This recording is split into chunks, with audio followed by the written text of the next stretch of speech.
Hello artists and art teachers. Today I'm going to go over some tips for using polymer clay. And please remember to like and subscribe to Mrs. Milligan's Art Studio. Thank you. So I'm going to show you some things that I do in my classroom for when I use polymer clay. I have X-Acto knives and I usually label them with the rows. I have rows of red, yellow, and blue. And then each row has their own kit and each table has their own kit. So this is R2, this is red 2. And then you have an X-Acto knife that goes with it. And I got these kits on Amazon a while ago. And then I just have little odd tools that are inside of them. And I ask the kids to take care of them. And I usually store the knives separate so I make sure that they're all returned. And then we talk about the safety of using an X-Acto knife. And if it comes loose, to twist it or, to bring it to me. And then I just put a label on there so I know which table is. These are also great tools. They're little nail tools and they're nice for creating texture. And each kit has one of those. And then there's dowel rods as well. And then I give the students a little messy mat. It's just manila folders that are cut. And I talk to them about creating on this instead of the table so it doesn't get stuck to it. And these are nice little hole punch things for like if you're making something. I have circle ones that are like ice cream. So I talked to the students about how you would shape the middle using the white polymer clay, and then you would roll the orange really thin and put it over it, and then you would punch a little hole out so it looks like you've eaten part of it. And then I usually put, the kids can put toothpicks in there too, and then after I bake them, then they'll stay in there. So also with the kits, I have little texture things that the kids can use for like if they're making a burger. And when the polymer clay, when you order it off of Amazon, it comes in different little kits. These are different things that I've gotten before. And what I typically do, so then it's not wasted, is I open up these little things and I have a knife. I also got this from Amazon as well. And I have these pre-cut for the kids. And then they're in different little, so the pieces, once I cut them, they kind of look like this. And we go over how polymer clay is made of plastic. And so I've got this little knife here, and then I've got a little one as well. And then so I have little containers for them as well. Make sure you get it on the right side of the blade. I've done that before, cut myself. And then in each little container, there's colors. And I usually have, separate colors. And I usually have the kids practice with using plastilina first. So here's the yellow that's been cut up. And then I'm the only one that uses this large knife, but then I can use it for the kids if they need it for like making pizzas or something. And part of the lesson that I do before they get started, they have to draw whatever they're making in 3D. So I'm going to go over some different techniques that you can use. I've talked about the kits and the texture plates and how you can buy polymer clay, pretty inexpensive. So these are some things that I've actually done a couple videos and I've had to redo them. I'm going to show you how to do a little platter. I'm going to show you how to make an ice cream cone. And I'm going to show you how to make a taco.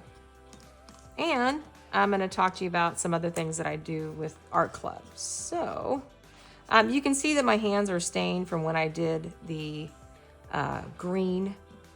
So if you need to in between working with your clay, take a picture. Take a picture, wash your hands. So how you make a platter. I talked to the kids about how you can swirl it. And if you're swirling it, then you're heating it with your hands and you're not mixing it all the way. So this is a light brown and a darker brown. And I show them how you can roll on the table and then you can flip it and roll it and flip it, okay? And not mix it all the way, and that's what creates the marble. So if you want to make a platter, I have them roll it in their hands and like to a little sphere.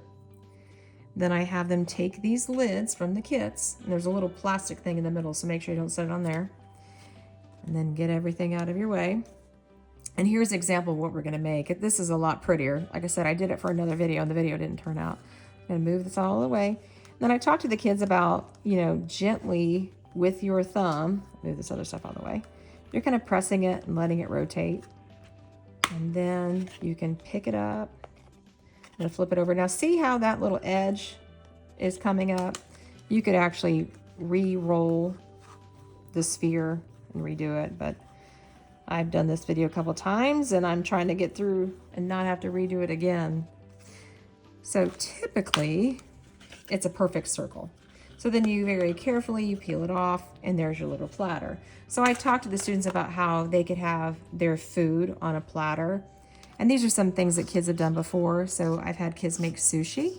So they've watched a video how they make sushi and they roll out their, the seaweed and then they chop up their little, the fish and the avocado. And then sometimes I use my big knife and I cut it for them. This one that I was showing you over here, or they use their X-Acto knife and then you can set it on your little platter. So those are things that kids have done before. Here's one where somebody had made tacos and there's their little marble plate. And the biggest thing is watching how they make the food, you know, when they really make it. So this was an ice cream cone. I'm going to show you how to make an ice cream cone. So I talked to you about making the platter. The same thing with the platter, you just get this a little rolled out even smoother after I use the lid. Take these texture plates and set them on there, and then it gives the texture of like a waffle cone. So this is how I would make the waffle cone. So I would set that aside. And now I'm going to show you how to make some ice cream. So if I had, you know, this is already soft, I've got some orange. First thing that I would do is make some coils. And you can use coils for when you do confetti for like your donuts. Here's something that somebody had made in an art club and gave me. And you can put little, these little metal pieces in, I can't remember what they're called, to make them into little charms or necklaces. So I do an art club in the spring and kids can come and make whatever they want. So I've got this nice rolled coil, and if you notice, I kept rolling my fingers across it. And you can keep cutting them to be skinnier. You know, you can just keep rolling them and it makes it easier. So then if this is too thin, I would just cut it in half. And you can use this for ice cream. Like I said, that girl that made the lollipop. So let's say I get the white soft. Soften it in between with my fingers. If you're doing like a fondant thing, I have kids roll them with these and get it really thin and make it bigger. And then you cover the white piece and then you put your texture on. And so I use this lesson, we talk about texture, one of the elements of art. It's how we bring it in, and they have to make it look as real as possible and keep it miniature. So I'm rolling my coils out, cutting it again. If you're making eyeballs or something, you can use beads, which is nice, or you can actually cut them in, like if this was my coil and I made it really thin, have them be the same size, roll it into the palm of my hand. And then you can take, so that I would know they're the same size, and you can take, like let's say this is, you know, maybe you made a little animal. You can take these little tools, which is nice, poke them with a hole, and then I have them roll it around so that it makes like a little socket. And then you just take and put this inside. But this is kind of big. I made it way too big. But these are also nice for making little texture. You know, you can put on whatever you're making. So there's a texture, and then you would put the little sphere in there. So let's go back to if you're making the swirl ice cream.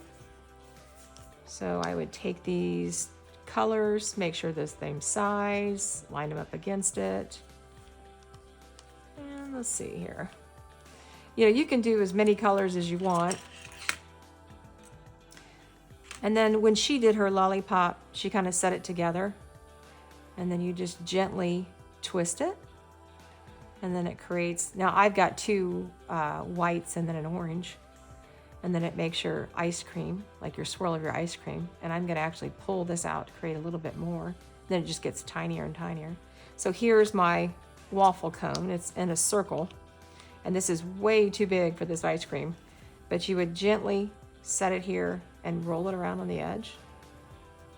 And then you take your clay that polymer clay that you've mixed, swirl it around.